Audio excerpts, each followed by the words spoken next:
الرجل لقط قنبلة نووية ممكن تنفجر في أي لحظة ورماها على طول في عمق المحيط، وبعدين ركب هليكوبتر وسرح بأقصى سرعة.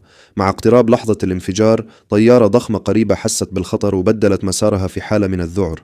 كل العاملين على السطح تركوا أماكنهم في فوضى وجروا جو السفينة. في ثواني لبسوا بدلات واقية وشدوا الكمامات على وشوشهم. كان باقي 30 ثانية بس قبل الانفجار. الكل كان مضغوط على الجدران، الأنفاس كانت محبوسة والعقول متأهبة للصدمة اللي جاية. وفجأة انفجار مرعب حصل في عمق البحر.